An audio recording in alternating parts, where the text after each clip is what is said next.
And we're live. Hi, everybody. Happy Sunday. Hi. Welcome to Dishin Days, where we give you Everyone. a full dish of this week's episodes of NBC's #1 hit soap opera, Days of Our Lives. I'm your host, Tony Moore, and I'm joined by a full gaggle of gals. We have Michael Mattis.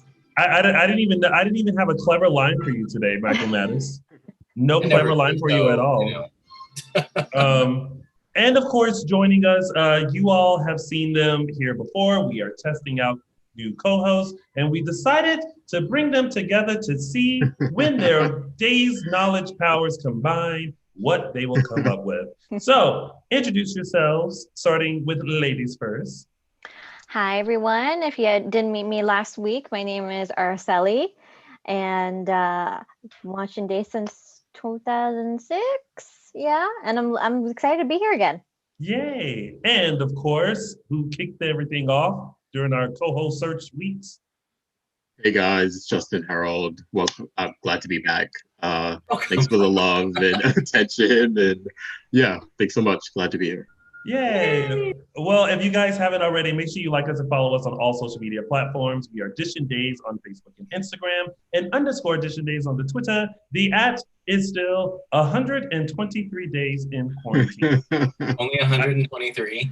I don't even know if that number is correct. I just decided to go with it. And of course, if you guys stick around throughout the whole show, at the end of today's show, I will be giving away one ticket to our virtual Q&A tomorrow, brought to you by Spectrum Celebrity Events with Miss Kate Mancy. You knew her as Abigail Devereaux. She will be answering your burning questions virtually tomorrow via Zoom. So if you want to take part in that, all you have to do is type in "win" in the chat, and you will be entered in for a chance to win. And at the end of today's show, I will spin the wheel so that we can randomly determine who will win those tickets. That's gonna be fun. Like Wheel of Fortune. Very Wheel of Fortune. Just call me Vanna White. Say Jack. You got the smile for it. You really do. Well, thank you. Thank you so much. I appreciate that. Araceli, can I just call you Sally? Yeah, sure. Okay. I think she's like, I thought she'd go, no. As I was thinking about it last week, I just like Sally better. Like I feel like it rolls off the tongue. Just like, hey Sally, how you doing, girl? The only issue with that is that so many people, we tried that once and then everybody called me Sally. Oh, see, not I. Sally. Mm-hmm. Sally. Sally. You can call me that if you want. Thank you, Sally. Although that does sound like Sally, but it's like if you were trying to say it like all bougie, like Sally. Hello, Sally. It doesn't matter. The barista gets my coffee wrong no matter what town I'm in. I literally have to be in East LA for them to get my name right. I really think the people at Starbucks are just paid to get your name wrong just to see how everyone reacts. They're just screwing with you. Yeah. I mean, I'm gonna go with that. What did you guys think of Days this week? It was a short week this week. So What did you guys think? I almost, like Araceli was saying this, like I almost like wish, this may be a controversial opinion, but that Days was only 3 days a week. It's a lot easier to digest when it's only 3 days a week. But it was good. It was a little more than an info week, but yeah, that was good. Yeah, I liked it a lot. I thought the content was good. I think, it was a little bit more than an info week. Was it supposed to be 3? Was that planned to be 3 days? I felt like was that a last minute thing? No, it was planned. Was it planned? Okay. Yeah. Okay. I think I was trying to like catch up or something, or if there was if there was like a sports ball event on instead. I don't know. I think what we've been realizing is that with everything that's like happening, the pandemic and like things getting canceled and stuff, we had episodes that were supposed to go, I think, till the end of October. But everything happened or something. So they had the Olympics episodes. and all that. Yeah, they had episodes. They had planned the 2-week hiatus for the Olympics. Yeah. And that was supposed to get everything up until like Thanksgiving, I think. I think they'd already filmed Thanksgiving. Mm-hmm.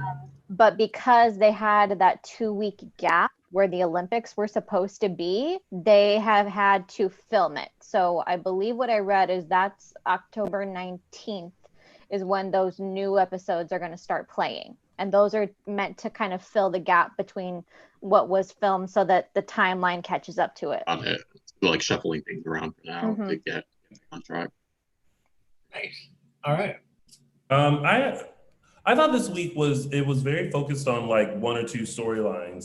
So I kind of had to like remember like what happened this week and to make sure that I didn't forget anything. Yeah. That's how I kind of felt. But but let's talk. Oh, where did it go? Let's talk about the short week. It's now time to start Dishin Days.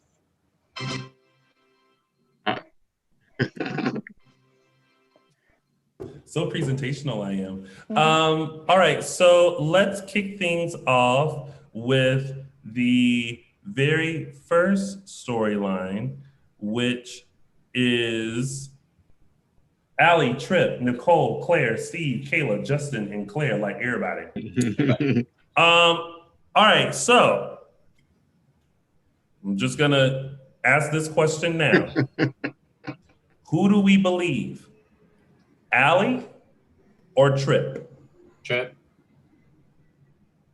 I believe both of them, but not in the exact same way. Okay. Yeah, I think they're both right, but yeah, both. If that makes sense. You are Sally? Yeah, I agree with Justin. I believe they're both telling the truth, and if you look at their stories, there is room, there's filler, there's a gap. There are gaps in both of their stories. And it's not because either one of them is lying. It's because there's something missing here. Yeah, I mean, I feel like both of their stories matched up. I feel like I believed Tripp a little bit more because he was sober in the whole situation. Mm-hmm. And I feel like I'm with Allie, something did happen, but I feel like she doesn't remember. But I also kind of feel like she has jumped, like I needed a moment where she kind of sat, collected her thoughts, and really thought about that night instead of just being like, I was raped, it was Tripp. And I was just like, now listen, I struggle with thinking about what happened yesterday. Like I have to take a moment that's like, yesterday, what was yesterday? Saturday. What did I do Saturday? Okay, got it. You know what I mean? Now we're talking about months ago. And she's able to like in a drunken state, recall all this stuff to be like, I was drunk, real drunk, but I know I said no, and Tripp did it. Case solved. And it's like, I think Tripp is telling the truth 100%, and he was sober. I think Allie is telling her truth. yes. I just don't think the players are exactly the same. I don't think she has the players correctly. Allie's remembering what she's remembering, but there's something happened that she doesn't remember that doesn't involve Tripp. Yeah. And the thing about traumatic moments is that you don't remember it play by play. You remember it in like sequences pieces. And you remember it in pieces, like the most traumatic moments. The only way that you remember it play by play is if you wake up the next day and start replaying it over and over again in your head. And that's not what people do. You know, she did, someone in the chat room reminded us that on Wednesday there was a moment where she was talking to Nicole. And she did kind of look or like have this like, am I remembering this correctly?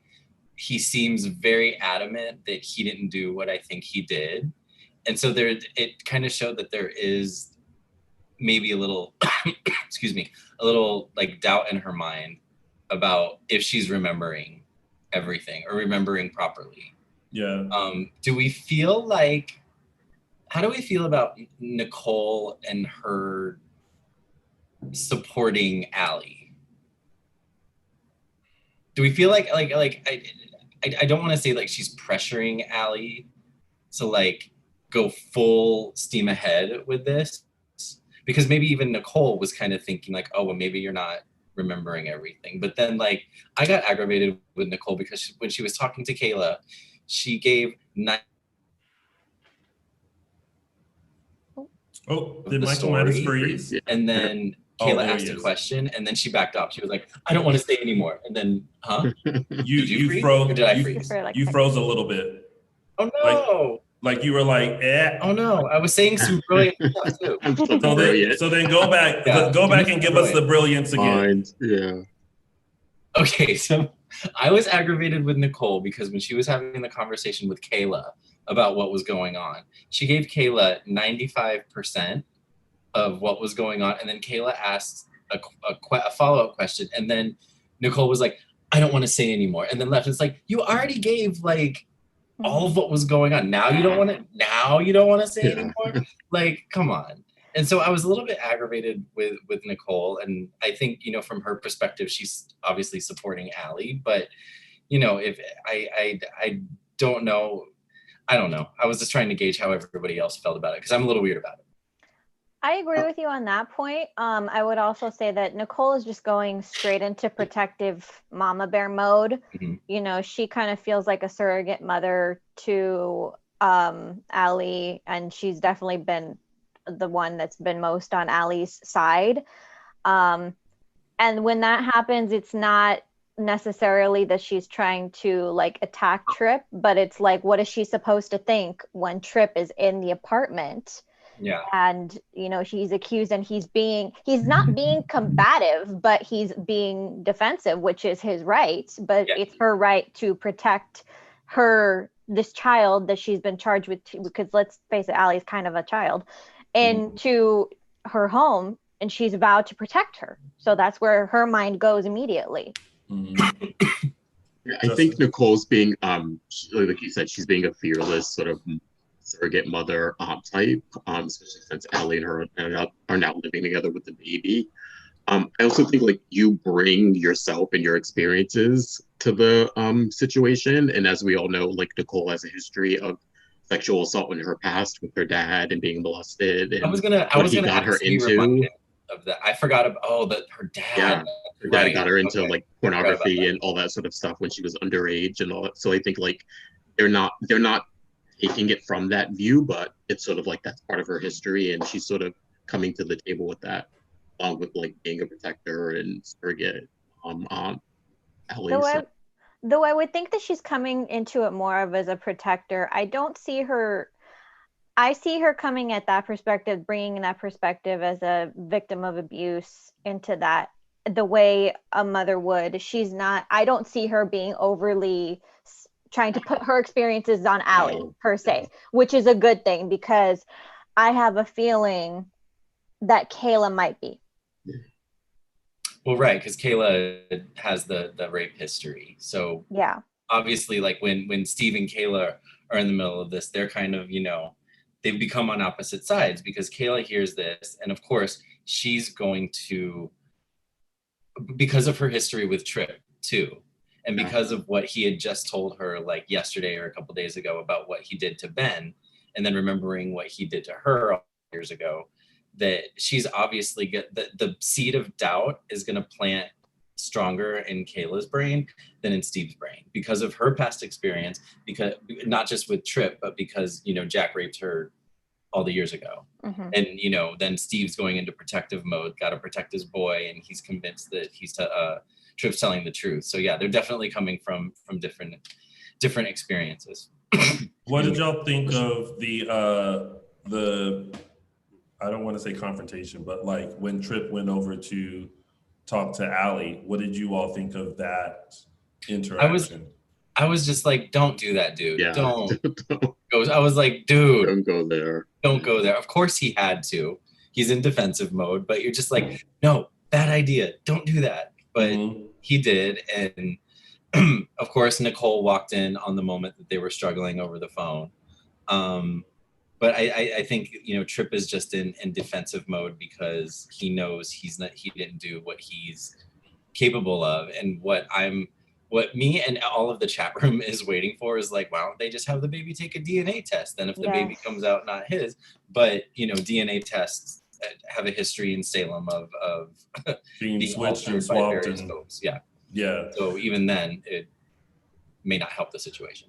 I was kind of like that too. I thought to myself, that's kind of a bad idea and because he was also very angry, like when he went over there, like he was mad. And I was like, okay, now listen, I was team you until you went over there and she opened the door and you're standing there like, it's like puffy, yeah, it's like, calm down, because when he was telling the story, I was like, that's very chivalrous of you to like recognize that this girl is not in her right state of mind, and to not force yourself on her. You respectfully got her in bed, wrote a note, and then left. Interesting enough, Allie did say there was no note left. Yeah. So I was like, that's a little something that we need to like, because I find myself really paying attention to both stories, because I feel like the holes that we're talking about are going to be filled. And like, we have to pay attention to what each of them are saying, because I feel like there's someone else and it's going to fill the hole, because I just don't believe Tripp did it. I don't I don't believe Tripp is a father. I think Tripp actually really genuinely was interested in Allie, but was not going to take advantage of her like that. What I didn't like was the interaction between Claire and Tripp, and how Claire all of a sudden was just like, I know what you did. How dare you? You fooled me. And da-da-da. Yeah. Now, I will also hand it to Isabel that this is the first time I'm seeing Claire, because when she walked away, I thought to myself, I feel like I could also, like if I closed my eyes, I could hear Olivia Rose Keegan doing it the same way. So I was like, all right, we're here with Claire now, just a little different and older. But I didn't like that she just like I didn't like that automatically, like she was just, it's like, this person. Yeah. So why would you think that he was capable of doing that right off the bat? Why wouldn't you at least say like,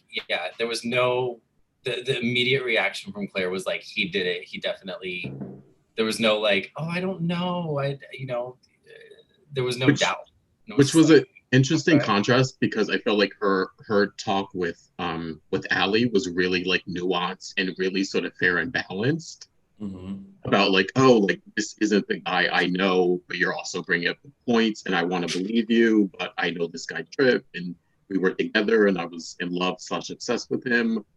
So I felt like that conversation was really nuanced and really realistic. And from that conversation to the end one, it was a little bit of a leap. I felt like I wish that one would have been a little bit more nuanced as well. Even if she was angry and about him being accused, I felt like there should have been a little more like, give me your side of the story, like make me believe you, or kind of something like that. Yeah.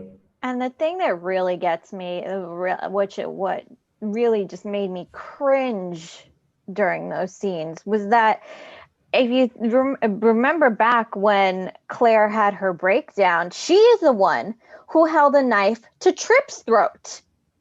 And you know what? And it's like, she's little. He could have easily fought back against her, but he didn't, because he didn't want to be the one to overpower her. He didn't want to push her into a violent act, and he wanted to calm the situation down as peacefully as he could. And the other thing that I want to point out is that it's like, rape is not about being violent. Rape is a power move. It's about having power over someone. And Tripp has already proven, though he has shady stuff in his past, it was never about having power over someone. When he had that stuff with Kayla, it was because he thought that she was avenging his mother. That wasn't about power. That was about, I didn't get to know my mom, and he thought that she took her from him. And the stuff with Ben, he genuinely thought that Ben was going to hurt Sierra. That was out of fear that he did that. Yeah. So I'm just kind of like, I need people to take a step back, think about this in a rational sense, and also Allie trusted her gut when she said that she was raped. She knows that happened. She intrinsically knew it. She says the next day. She understood what had happened. Yeah. Now she needs to dig deeper and really take a look at Tripp and trust what is your gut telling you. Forget what everybody else is saying. Forget that don't forget the violence, but just trust your gut on this. People don't do that often enough. Mm-hmm.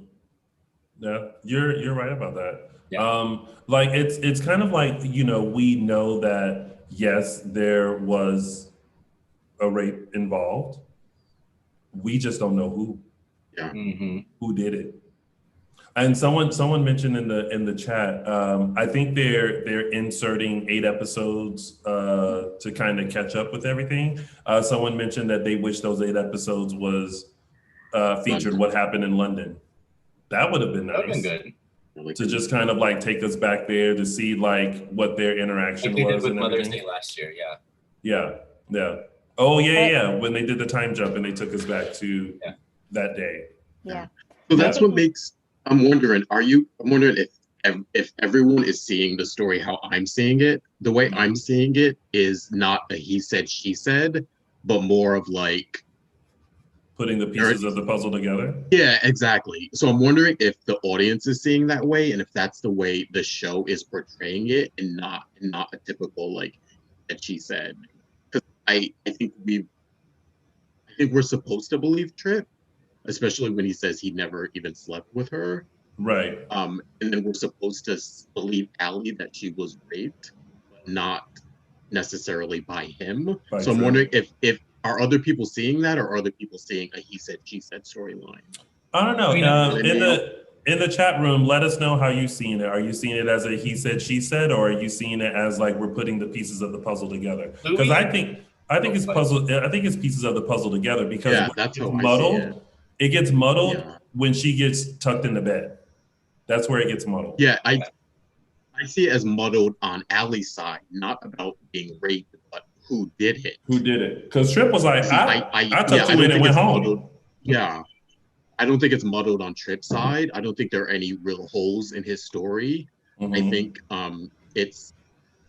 I don't know if they're scared to go that way because they're not revealing everything yet. But yeah, like you said, I see it as Tripp's telling the truth 100%. He was sober. He didn't do anything. But I also believe Allie that she was attacked, just not by him. And I don't know if the general audience is seeing it that way, or if they're seeing it as he said, she said. It's between them two, Yeah. I don't know if that's how it's coming across to the general audience. It's definitely not between them two because there's a baby involved. Yeah. Well, yeah. I'm seeing a lot of people are saying they think it's puzzle. We're putting the pieces of the puzzle together. Louis in the chat room echoes what I said last week, is we need to get Dr. Marlena Evans to hypnotize Claire, because that seems to be the magic trick for memory. For memory remembrance is Marlena and her, her little hypnotist act. I don't want to call it an act, but process. Call it a process. A hypnotist act. Hypnotist. With the tea, like on Halloween, or that was Hattie, but like in that Halloween episode where people that what if episode. Remember that. I remember that. And I mean, that's pretty much it that happened with this storyline, right? Like everyone is you kind of see wonderment and dividing happen. Like you see like Justin and Kayla kind of being like, he might have been capable, and Steve's kind of like, no. And then you see, and then of course Justin comes to the rescue as the only lawyer. Everyone's favorite lawyer. Yes. Favorite lawyer. Nicole is there for support of Allie, and then even Roman and Kayla had a discussion about Allie and all of that, and I don't know. Everyone's kind of like, I think it is a puzzle. That's kind of like, we're like moving the pieces around to see how it fits.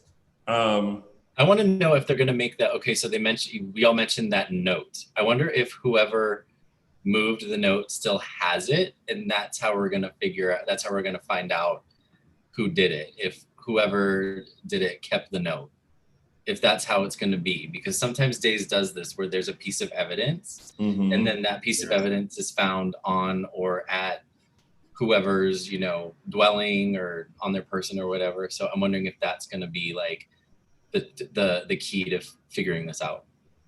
I really think the key to figuring this out is going to be examining, and like you said, Tony, I hope that they do this, that we go back and we look at what Ali's life was like in London. I think that's going to be the key to figuring this out, because if you just look at the logistics, her door could have been unlocked, somebody could have been a neighbor or someone in her inner circle.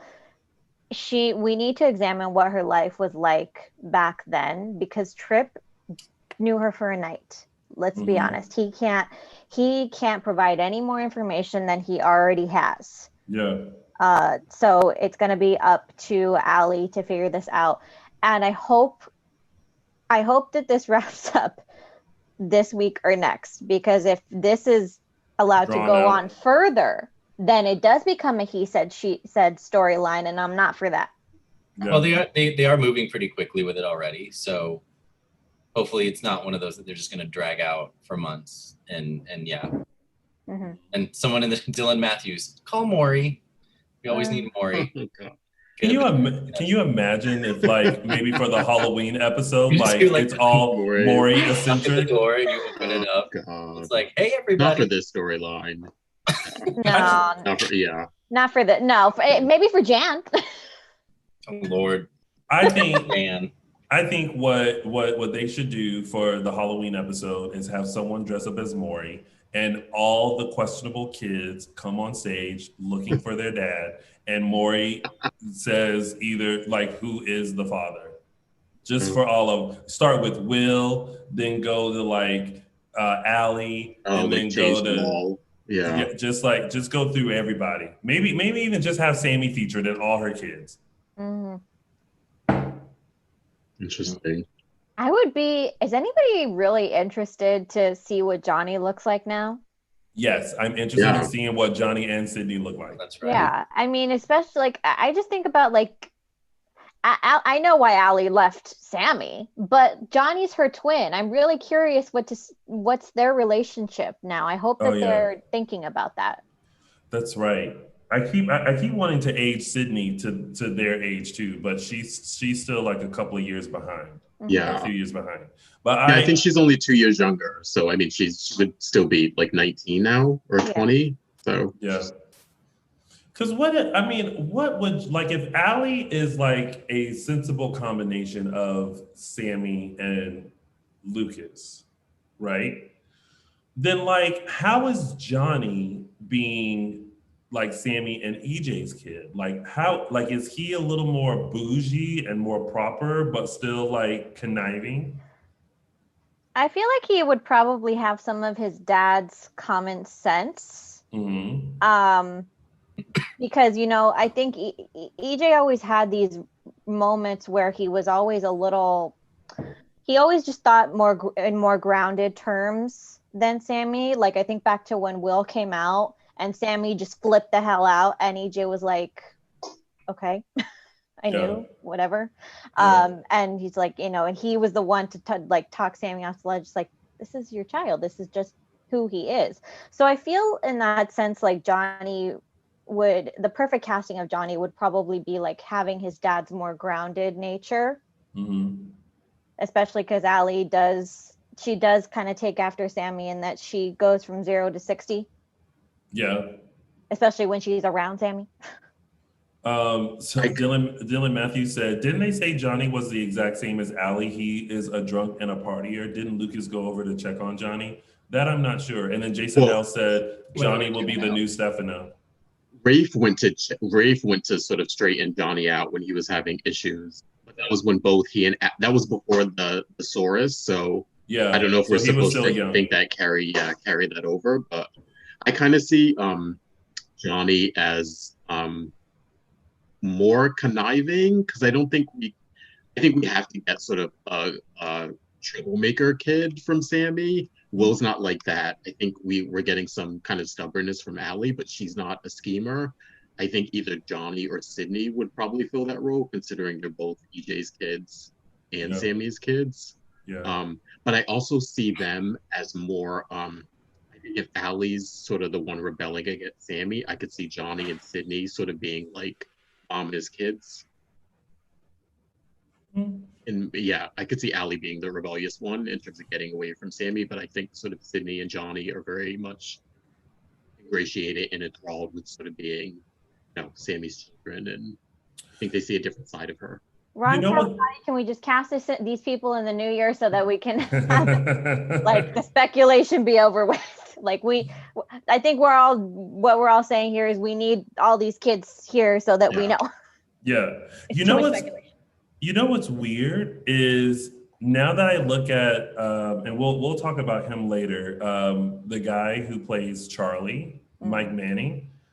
If you kind of look at him, he would have been a good Johnny. I feel like as soon as he showed up. He's like a nice blend of Sammy, because I feel like he has like Sammy's eyes, but yet EJ's like bone structure, but not his height. It's funny you say that. When they cast him, I didn't know who he was going to play, I just still don't know who he's going to play outside of what we were introduced. But I thought, they cast Johnny, and then they mentioned his name was something else, and I was like, oh, okay. I thought, yeah, I'm with you, Tony, on that. I think he would have been a good Johnny cast. Yeah. Okay. You never know. Yeah, I mean, anything can happen in Salem. Like, look what happened to Evan Christian. I mean, he came on as Evan, ended up being Christian. So there's that. And that's it with that storyline, right? That we basically covered everything. Let's move on to Eli, Lani, Kristen, and Trask. Here's my initial thought is Lani and Eli, I feel, as a couple, have been through enough.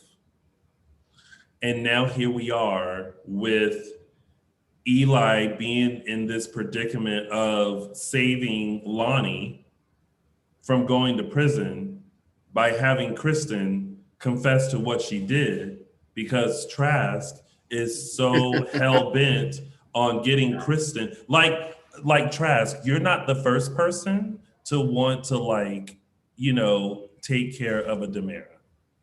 Like, everybody has been trying to get the Demeras for as long as we've been as long as Days has been on. Like, everyone has tried to get a Demera for whatever crime that they have been on.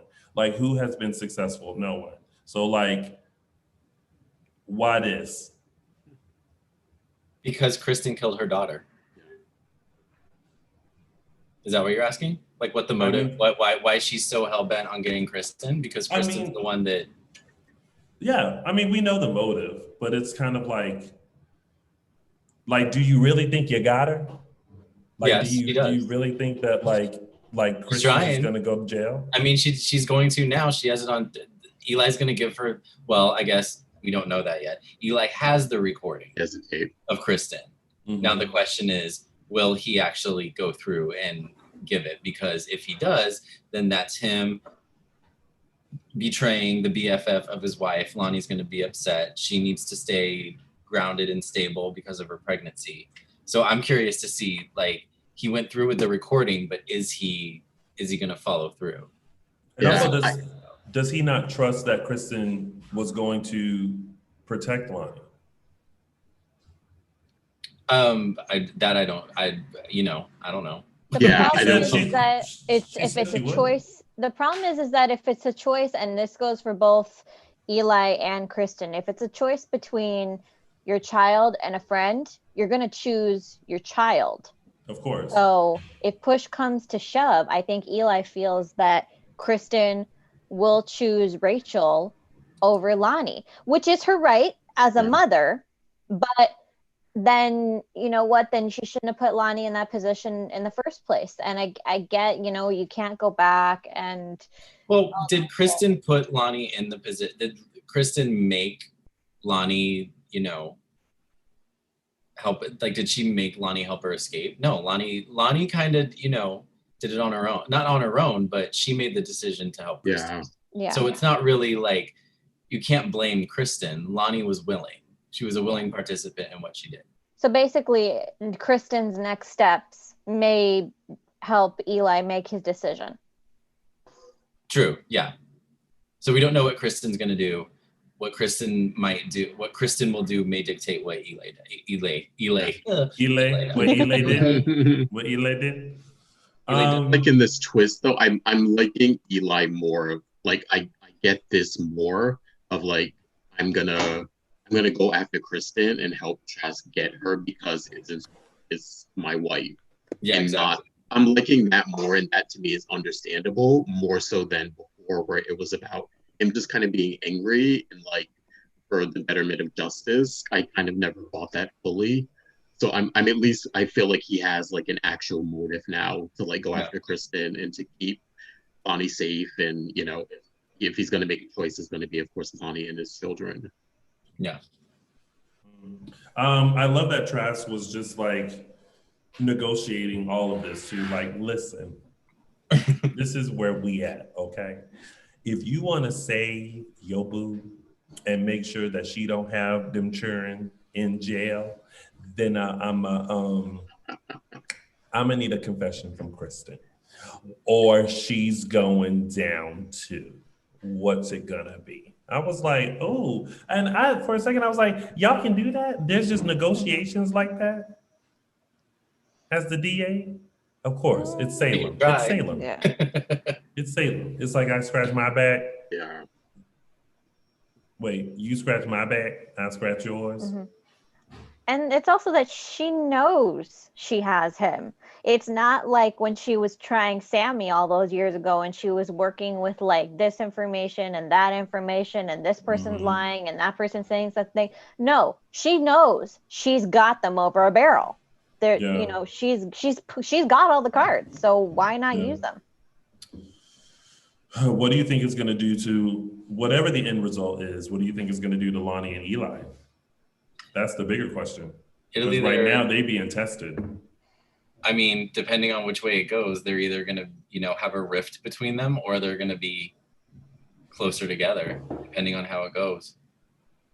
If Eli goes through with giving Trask the tape, and Lani finds out about it, then there's going to be a rift between Lani and Eli. Yeah. Do we think Kristen is going to go to jail? I do. That's a tough one. Sally thinks so. I do. Only because it just feels like it's time.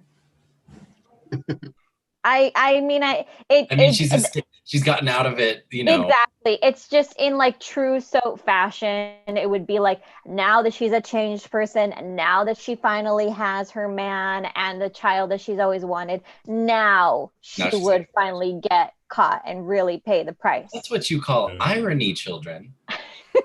I don't think so. I think that something else is going to come up it's probably going to lead down that way, where Trask thinks she has Kristen and she has Lani, and I think something's going to transpire where the case is going to fall apart for whatever reason. But yeah, I don't think Kristen is going to jail. Well, we shall see how this story unfolds. Good luck, Kristen. All right, so let's move on to Philip, Xander, Jan, and Victor. Y'all, okay, Titan Industries has no more times to do a phone call to change the CEOs. When Victor called to fire Xander as a CEO, I was like, no. Just let the boy be I know. a CEO. Like you forgot like all the things that y'all did together, and now all of a sudden because you don't like Jan and you feel like he had something to do with putting Philip in jail, like that's the thing that's gonna make you go, you can't be CEO no more. Like, But he came around. He came around later. After, that's because after of Jan. looking all femme fatale in her black leather. When she showed up at the Kiriakis mansion, I was like, damn. Like, Looked really looked good. Yeah, Yeah. sure. She looked a lot better than she did in those dresses she's been wearing. Mm-hmm. Suddenly she's like Power Jan. Yeah, she's looking a little too matronly, but yeah. Mm. You know what it was is that this seemed like the first time we've really seen adult Jan. Yeah. I think up until now it's been like teen Jan trapped in her body 15 years later, but now it feels like, oh no, she's got her teen agenda, but she recognizes that now she's an adult, especially when she told Victor, you know, she basically, that's what she said, you know, I'm a woman now, no one is pulling my strings, this is my game. Yeah.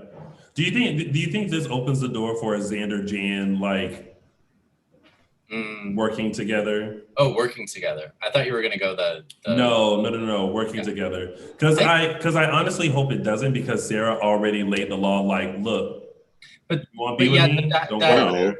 But it would make sense for them to go that route with Jan, because then that brings the conflict to Sarah and Xander's relationship. So it would make sense that they go down that route, so they have that conflict there. I do kind of like the way Jan and Xander interact with each other. I kind of think that. So I'd be curious to see that if they did go down that route. Angel Cassidy in the chat room said, Tony, do you think Victor will put Sean on notice about Jan? Also, you have to consider that Jan not only tried to kill him, but caused issues with most of his family too. Yeah. Sure.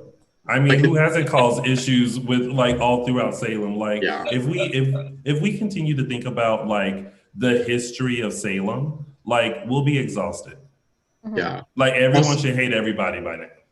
Yeah, I think it's a good point. Also, like bring it to the forefront. Like Sean is Victor's grandson. Like I know we're focusing on Philip in that relationship, but you know, Sean and Clay are Victor's family too, and and is sort of the common enemy. And I think in terms of like Victor firing Xander, I think it was all of that together, because it wasn't just him sort of scheming with someone. It was like, you're now scheming with someone who's an enemy of this family, not only me, someone who tried to kill me, someone who tried to kill my son Philip, and also my grandson, and is now kind of maybe messing with my granddaughter. So I could see it more in Victor's side of like, okay, I can't, like, you've gone too far now. Like I can put up with the scheming if it's for a greater cause, but this sort of back and forth with Philip against the family is a little much. I'm curious who Philip was talking to at the end of Wednesday. Oh, yeah. I'm curious who this other player is that has now been introduced on the other side of that. Michael Mattis, I thought of you when that happened, because this whole time you've been like, I don't understand why they brought Philip back. And that phone call, I was like, dear Michael Mattis, this is why they brought Philip back. Yeah, even this week, I was like, this is dumb. Like, I'm not digging this at all. But yeah, now it'll be interesting to see who he or she or shim is on the other end of that phone call and what their agenda is. Maybe Philip is actually trying to tank the company somehow. But do you think it's what Brady tried to do? Like, remember when Brady was like, I'll be CEO, but then I'm gonna like tear it apart? Like, do you think Philip has that same like agenda? That's what I'm wondering. I'm wondering if he didn't just come back, if the whole thing about coming back to claim his birthright is just all bullshit, and he's actually there working with someone trying to tank the company, because Philip and Victor, they kept mentioning it when he came back. Philip didn't leave on good terms with Victor, so he could still hold bad feelings for Victor, and this is going to be his revenge or his whatever to tank the company. I don't think he wants to tank the company. I think he wants to take the company. Yeah, that's what I'm getting. And that's a big reason why he wants Xander out, because for all of Xander's bluster and for all of Philip's stupid little digs at Xander has a point. He actually not only has been doing Victor's dirty work, he has actually built the company up to be very successful. He's actually been putting in actual work, unlike Brady and Philip. He had a point there. So that was one of my biggest reasons that I was upset with Victor this week. I was like, he's actually put in all the work this past Yeah. year. These Yeah. two were off like doing like I don't know what. Patrick I don't know. TV, I just thought of this, and Patrick TV like said it as I thought it. What if Kate is trying to get back into the corporate game? What if we're finally going to get like a good storyline for Kate, other than, you know, banging the most recent bachelor and, you know, being a waitress or you know, being kind of, you know, in control of herself instead of just being a supporting player in other people's shit. I'm curious about. I'm wondering if maybe it's Kate and there's a mother-son alliance trying to take over. I don't think it's Kate, just because she didn't seem like she was aware of Philip coming back and everything. I feel like they would have played those scenes maybe differently. I don't think it's this person either, but I did immediately think of Vivian first. Mm-hmm. But I don't know. It could be. I don't know. I'm trying to think of who in the past would want to get Victor out of the way. Everybody. And who could align themselves with Philip to do that. That list is like, long. Okay, yeah. So Hyun, sorry I butchered that. Just made me laugh. She said Xander had 2 scenes in Titan. What worked? Well, no one really work. Like we don't see them working. The work is all assumed. Yeah. The work is all assumed, but I'm inclined to believe that Xander has been putting in the work because he speaks very passionately about Titan. You notice that, you know, with Philip, it's my birthright, and with Brady, it's, well, I've had more experience, when really Brady's just knocking up people left and right. And no, I think we're supposed to believe that. Also, with the time jump, the idea is that Xander's been building the company up since then. Yeah. Mm-hmm. He just he talks like he loves the work. He really does. I agree. Yeah. So that's it with that storyline, right? I mean, it's the battle between the CEOs, and like now we're trying to figure out, because we know Xander's agenda is to actually do right by the company, but now Philip has a completely different agenda. So it's slowly unraveling. Yep. Okay. So before we get into tidbits, just want to remind you all a couple of things. One, if you are watching this live right now or even later on, please make sure you hit the thumbs up button so that we know that you like it. Also, hit the subscribe button. Subscribe so that way you know when there's a new video coming up, when there's a new interview posted, or as a reminder of when you're supposed to come here and sit and chat with us so that we can give you a full dish of what happened this week on Days of Our Lives. So make sure you subscribe, make sure you like. Also, at the end of today's show, I will be giving away one ticket, not 2, just 1, for the virtual Q&A tomorrow with Kate Mancy, brought to you by the kind folks at Spectrum Celebrity Events. The event will happen tomorrow at 5 p.m. Pacific Standard Time, 8 p.m. Eastern Standard Time. So that's 5 p.m. 5 p.m. Pacific Standard Time, 8 p.m. Eastern Standard Time, virtually. You don't have to go anywhere. You don't have to drive anywhere. You can literally sit at your house, open up your laptop, tablet, or phone, and talk virtually. Well, ask one question virtually to Kate Mancy, and one of you will win that ticket. All you have to do to enter is be here at the end of the show, and also right now type WIN, really, in all capital letters, type WIN, and I will enter you into the contest. That church announcement took a long time, and it's brought to you by the kind folks here at Dishin Days. All right, so let's go into some tidbits. The introduction of a new character, Charlie, who was not having a good day in Salem. Was getting literally dumped on at every turn. Every turn. I was like, how many times are they gonna put this poor boy in this, like, oops, I spilled my coffee on you scene? What do we think about Charlie? What are our initial thoughts of Charlie? Okay, I'm just gonna say, I think Charlie is, they're laying it on really thick with him. I think he is, because they're laying it on thick, my prediction is he is a villain, straight up villain. The way that he just came across too they're doing like some sort of like hapless guy with him, and it's a little too much. He's coming across a little dopey. I like the character, but it was I was kind of watching it and I'm like, something's going on here. Like that's kind of laying it on too thick. He's bumping, he's getting stuff thrown on him. He's the put upon guy. He's this lonely intern. Then he forgives Claire very easily. This is a little too much now. So I'm thinking that they're trying to do a huge fake out here with him. I don't know if you guys noticed this too, when Claire said she was talking about Tripp and sort of recounting the situation with Charlie, she was being very vague. She said something to the effect of like, I thought he was such a good guy. And then Charlie in turn said to her, oh, I'm a good guy. And as soon as he said that, I was like, he's a villain. Straight up, he's a villain. I was like, something's going on here. To say you're a good guy if you're a good guy. Yeah, and he said it right after she said it in relation to Tripp not being a good guy. So I was like, there's something here. Like that wasn't just a throwaway line. It was like the questions come up whenever they introduce a new character and they start interacting with the main players. My questions are always, okay, who's he going to end up related to? Who's his daddy or his mama? Is he real? Are they really what we're seeing, or is there, another face that we're not seeing of this person? And we're only an episode or two. Was he on one episode or two episodes? But Charlie too.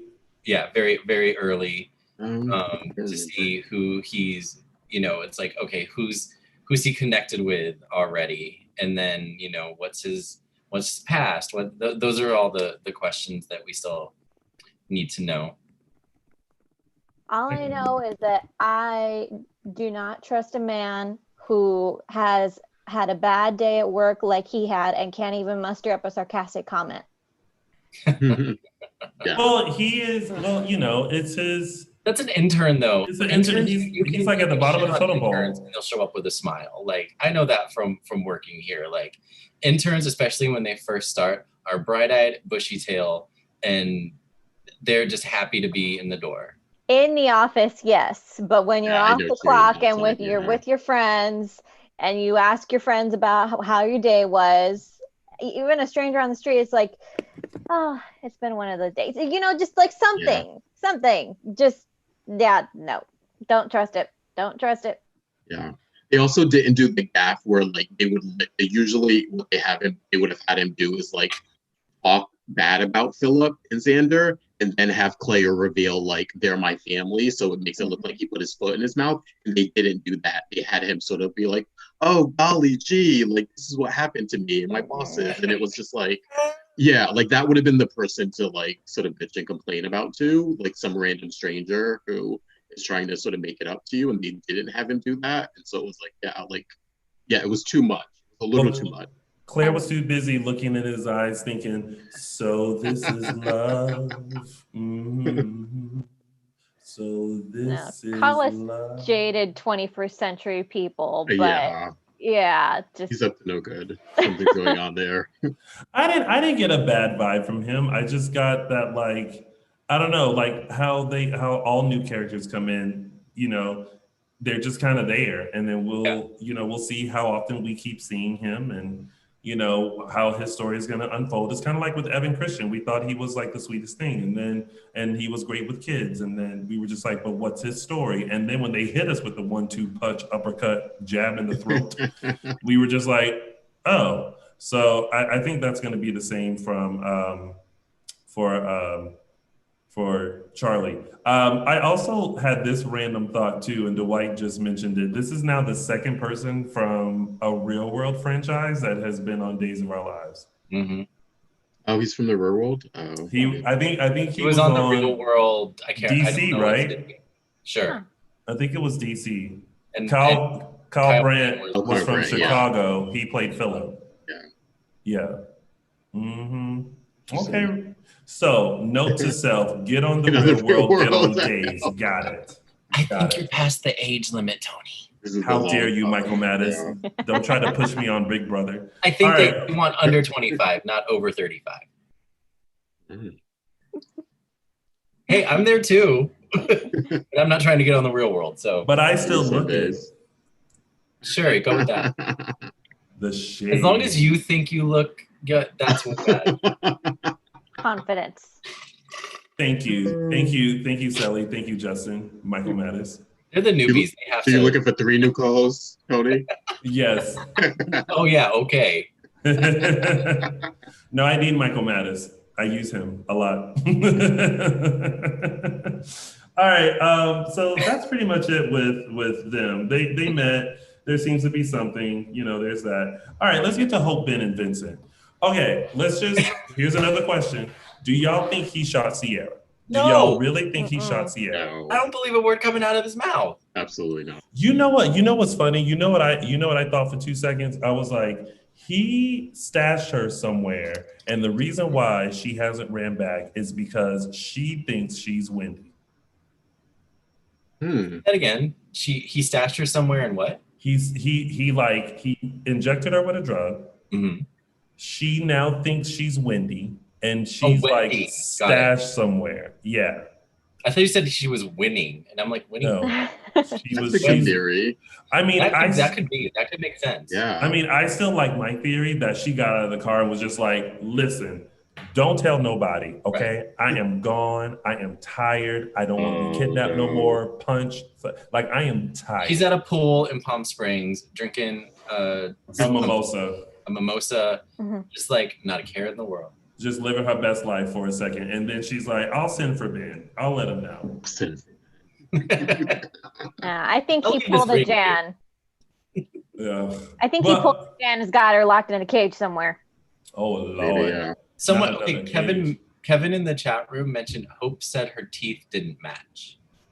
I don't remember that, but it could have been something I missed. Was it that, or was there like a different, or was it like an incomplete skeleton? I don't know. Somebody needs to clarify this. Yeah. I don't know. There was something about her remains that was an issue, right? Yeah. But they haven't found any remains. They found the bullet. Yeah, the bullet casing. They found the bullet casing. Yeah, but they still ain't found no body. Yeah, I don't know I about thought that. maybe it was something I missed, but nope. Yeah, honestly, I still don't know why they think she's actually dead. I'm still confused about there's no remains. There's no proof that I don't know. It just seems like there's not enough physical evidence for you to even go there. I feel like they could have held out a little bit longer on that. Which is why I'm inclined to believe that this is going to play into Christian Alfonso's exit. Oh yeah. Mm. Well, I mean, I'm pretty well. I don't know. I was like, did she internally know I ain't coming back out? but I'll let y'all know when I get to the house. I'm not gonna tell y'all now, but I'm gonna take all the stuff out of my dressing room and just be like, it's one of those Hope went to lunch and then we get a telegram. She's on a wild goose chase for telegram. Yeah, I am gone. Or a text, a telegram. I did feel I don't want to say broke, but my heart sank when Hope grabbed the file and she was walking out of the station and she did that kind of stumble and she was just I felt like she wanted to break down, but she didn't want to break down in front of Ben. Yeah. Even though Ben's having a little breakdown himself. Well, listen, I was like, Ben, I was like, first of all, who left Ben with the gun? Yeah. Who left Ben with evidence? But I like that Ben was just Vincent, the thing is, you took everything from me and now I have nothing to live for. So if Sierra's dead, you will be too. Scene. I only did that because I'm going to use that as my audition piece so that I can get on Days. So someone clip that in. Make it a GIF. We love your GIFs. Oh, Dylan! Shout out to Dylan Matthews for always doing those GIFs. I appreciate that. He always does them and puts it out. But anyway, that's that. With Hope, Ben, and Vincent. Then we have Justin and Bonnie. All right. Another question. How do we feel about Justin and Bonnie? I put on my notes, Bonnie is on her redemption arc. and that this is yeah. this is the start of it. This is the whole like we don't want to get rid of I'm forgetting her name, Judy. Yeah. So it's like we got to figure out a way to make Bonnie work. So this is it. I noticed Bonnie had her twang back this week. She had her accent back. Mm-hmm. But yeah, I'm okay with it. I it's kind of weird, but yes. I'm okay with it. I mean, she's not a bad person. She's just a selfish person. She's just trying to be less selfish. Well, I was just going to say. The fact that she gave all of her money that she got from the book, from the publishing company to Sonny's company.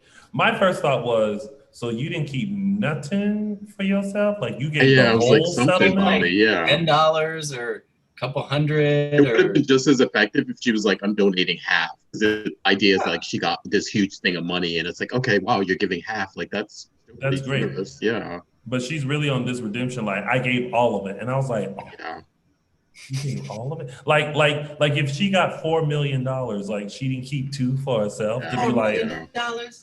I know you don't think I'm giving $4 million to a bunch of nuns. Who said that? Whoopi Goldberg, Ghost. 1990. Yeah. I just watched that movie a couple days ago. Oh, in Sister Act? No, it's in Ghost. Whoopi Ghost. When she gives up the check that the one of the best money. Yeah.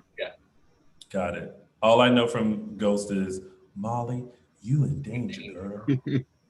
That's it. I mean, I like their Justin and Bonnie's relationship. I just don't think I want them romantically involved. I'm fine with them just being like really good Judys. Yeah. I'm really excited to just see, since Bonnie's on this redemption arc, I'm just really excited to see what she does next. Because she could do anything, she became a writer out of nowhere. So she feels like the kind of character that could just take on anything with full force, whether she's good at it or not. Yeah. She's like Mary Tyler Moore. She's going to make it after all. Like seeing her now, it honestly made me think of like the old Bonnie when she first came on the show. And back then she wasn't really a schemer. Like she had her eyes on Mickey and like she got, when Maggie died, she sort of weaseled her way in there, but she wasn't like a bad person. She was kind of cool. She was outrageous, but she wasn't like this like scheming villain. So I feel like we're probably going to get back to that like original Bonnie and have her kind of inhabit Salem and be that person again. But yeah, I'm not crazy about the whole Justin thing. I feel like they can go a different direction with her, but I like her being granted forgiveness by the Kiriakis family. I feel like I think that's sort of needed for her to move on and for the character to be there for a while. But yeah, I'm not so crazy for Justin. Annette Thompson in the chat says she'll be regretting that donation and then asking Justin for money. Then let's see. Yeah, they could have said like I gave away the money and I got a new book deal or something. It was like something to like, True. Yeah, to like I got money coming in, I'll be fine or something. Someone said Ghost is my jam. Someone mentioned Abe needs a love interest. I don't think that should be Bonnie. No. Yeah, that's it. I think some people are for it and some people are not. But that's pretty much that happened between them. And that was the 3 days of days. That pretty much covers it. All right, so now we're gonna go into our favorite part of the show, which are our segments. And we will start with mine. Don't forget that during this, you all can type in win for your chance to win, like do it multiple times so that I can make sure I get your entry. Stay tuned later because I'll choose a winner. But we'll start with my segment, which is Tony's official 3 Snaps Award. Oh, snap. All right, so listen. I am going to give my 3 snaps to a woman who knows how to use what she got to get what she wants. The art of negotiating goes to Miss Melinda Trask, who was basically like, what I think it's called, what, quid pro quo or something like quid pro quo? That. She's like, listen, I got you if you got me. And I was like, Melinda, you got my vote. So my 3 snaps goes to Melinda Trask for doing her best to get what she needed and bring justice to Salem. So you get Tony's official 3 snaps award. All right, and now it's time for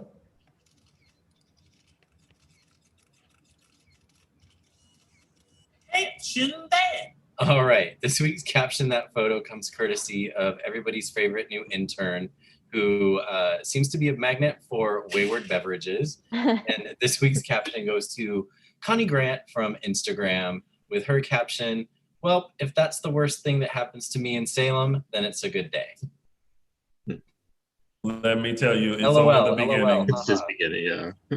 Only the beginning. I do also like that Mike Manning has been paying attention to our little show. So he even like replied to some. So shout out to Mike Manning and welcome to Salem. Sally and Justin, for this week, if you were doing your segments, what's the name of your segment, and then who would it go to? We'll start with Sally. So my segment would be Gift That Moment, which is just a moment where an actor and actress just said or did something that is just so Giffable. Great, that's so gifable that it has to be made into it. Who did you say? You said that somebody in one of our viewers is able to do that. I might be calling you.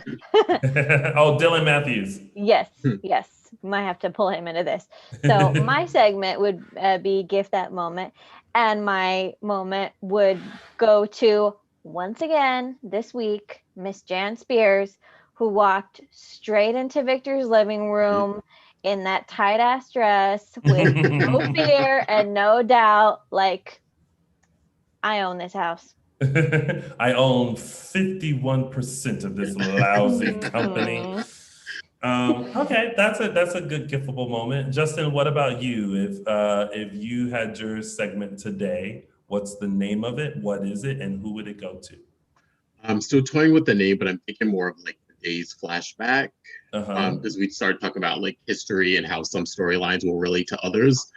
So this week I thought I took sort of like the Tripp Alley sort of assault / paternity storyline, and it made me think of 2 other storylines from the past that also had to do with assault and paternity. One of them was the first one was like mid-90s, early 90s. That was Sammy, Austin, Lucas, and Will, where we had Sammy as the perpetrator. She drugs, rape, sexually assaults Austin, becomes pregnant, or so we think, as Will, and then it's later revealed that Lucas is the father. Right. And that one was sort of played differently because, again, it's sexual assault against a man, and it was sexual assault against someone who was older. And so we sort of got a different take on that than we would if the roles were reversed. The other one it made me think about was Nancy, Craig, and Chloe. And if we remember for those that don't know, that sort of storyline was Nancy and Craig were brought on the show. It was revealed Nancy had a secret, and that was that she had given birth to Chloe and gave her up for adoption or put her in an orphanage or convent, something like that. Nancy gets Chloe back, essentially, brings her back to Salem, gets her ingratiated, and then it's revealed that her father was so we thought was Nancy's father's business partner who raped Nancy before college or a summer before college or something like that. And so she thought that her rapist was really Chloe's birth father. So that's the reason why she gave up Chloe for adoption and hid it from Craig. And then come to find out a couple years later or so during Chloe's illness that Craig was actually her father, because Nancy and Craig were together before that, and they broke up a couple months or a month or so before Nancy was raped, and so blah blah. It added to that. Interesting. So those sort of storylines made me think of those 2 sort of flashback storylines that Days did in the 90s. So yeah. Well, you know what? You can if you're toying with the name, we used to do something during the 50th anniversary called #ThosWereTheDays. Ooh, oh yeah, I like that. Okay, there you go. You can have it. It's yours. Okay, for it's free. Yours. Those were the days. It's going to cost you, but it's yours. All right. Well, those are good. Those are great segments, y'all. Thank you. A gift of a moment. And now, hashtag those were the days. And now, shout out to Me World, who has risen from the social media depths of wherever he has been to finally give us a oh shiz moment of the week. I will be sure to retweet that. But now, our very own Michael Mattis has got some news and gossip. Yeah, just well, as Tony has been reminding you the entire show, you can win a ticket to chat with Kate Manzi during her virtual Q&A tomorrow, Monday, October 12th. And then next month, on Friday, November 13th, you can chat with virtually with Stacey Duke. Tickets for each event are $58 and can be purchased at SpectrumCelebrityEvents.com. And stay tuned for the end where we will announce a winner for tomorrow's chat with Kate Manzi. Yes. And then our friends at Starstruck Fan Events are back after having to cancel pretty much every one of their events. They still have one in December that's most likely maybe going to happen, not sure. But they have planned their annual Jekyll Island event for the weekend of January 23rd and 24th, 2021, with Eric Martsolf, Stacey Hayduke, Matthew Ashford, Judy Evans, Brandon Barash, and Emily O'Brien. Events include a breakfast, a croquet game with the guys, and a dinner dance. Tickets are now on sale. I think they started on sale today at starstruckfanevents.com. Nice. And I think they do have one in December as well that is still going on right now. As of now, it's still going on, but they had to cap the tickets at 50 for social distancing, and there's a wait list. Yeah. But as of now, it's like it's filled. But hopefully they can, make it happen somehow. Yeah. But it's in Florida though, so I don't know. I wouldn't go to Florida. Right. But that's just me. Listen. All right. So everyone, it is now that time to give you a sneak peek into what will happen next week on NBC's #1 hit soap opera, Days of Our Lives. How we handle these things in Philly? Was that a threat? This is not your business. It's my business. You are a queen of the woman. Is that right? There's a dude there assaulted my dad. Now that's where John's attitudes come into play. we were wondering, what do you guys think of that? It's like everybody is 5'10".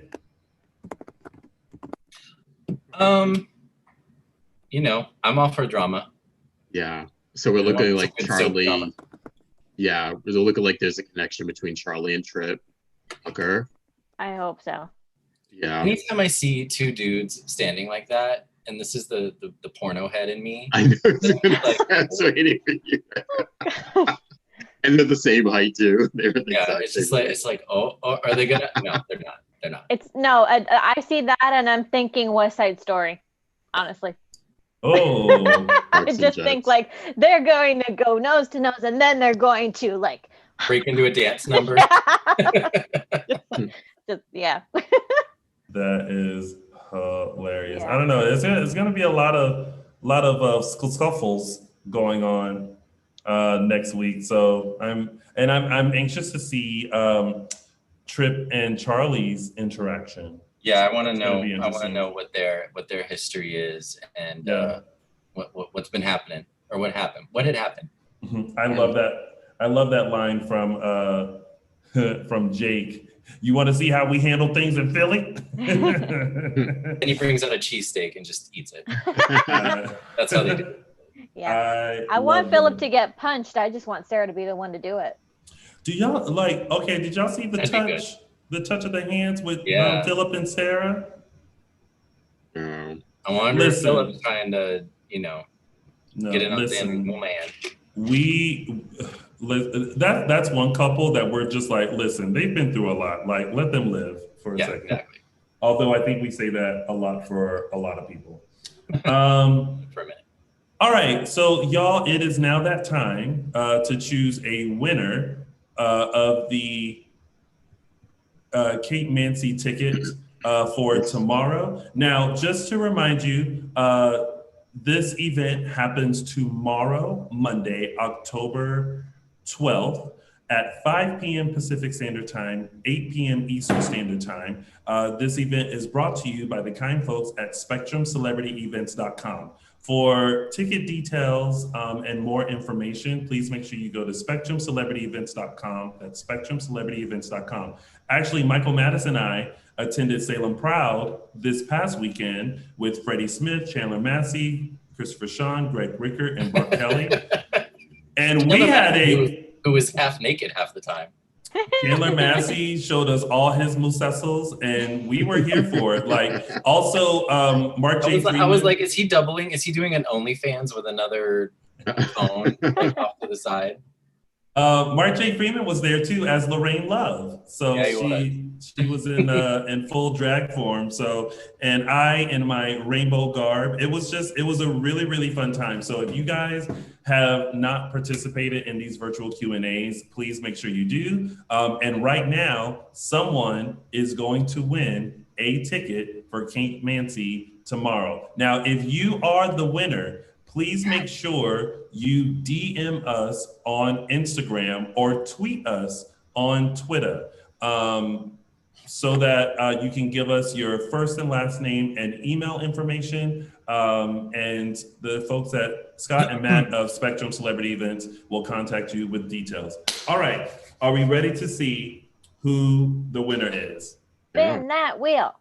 Thank you, Sally. I love it. All right, and here we go. Are there sound effects? No. I can do sound effects. Simone, there we are. Simone Francois, you are the winner. Congratulations. Let's see. Now, like I have to move all these buttons and things to see if she got it in the chat. Oh no, wait, that's the wrong thing. And here we go. Okay, let's see. So Simone, make sure you DM us on Instagram or tweet us on Twitter and let us know your information, your first and last name. No, don't tweet this information, but tweet us so that we can get your information so we can pass it on to the folks at Spectrum Celebrity Events. So congratulations to Simone Francois. You are the winner of a ticket to virtually chat with Kate Mansi. Yay! I wonder if she's still in the chat room. Not showing up yet. She hasn't. No. Hopefully she'll see this later. Let's hope so. She in reply. Might have to tweet her. Or someone, right. I hope the name is still the same. See, I had told them that they had to wait until the end of the show. Yeah. In order to get it. All right. Well, hopefully she messages us. If not, catch me on live on Instagram giving another ticket away. All right. Well, that has been our show. Thank you guys so much for joining us. Before we head out, Michael Mattis. Where can they find the kind folks?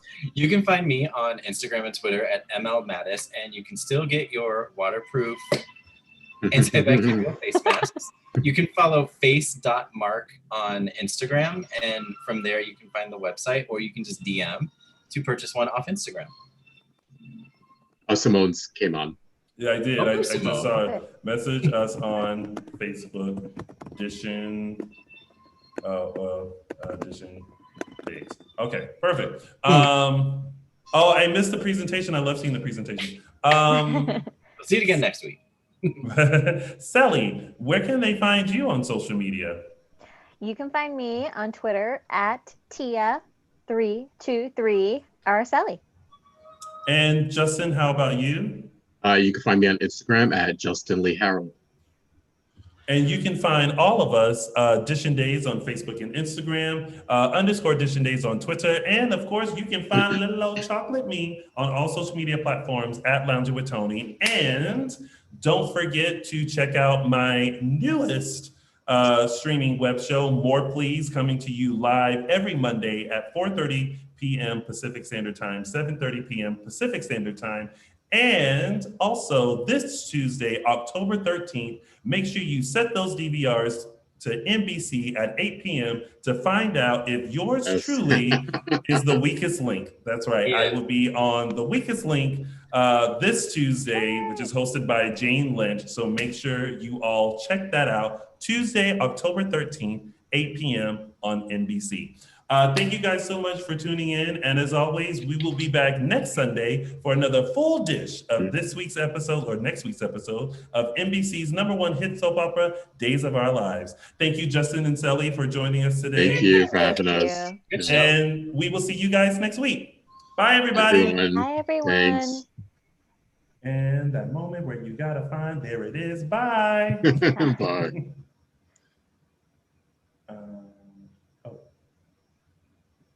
Oh. Now No, we just end it. Instagrammed or messaged.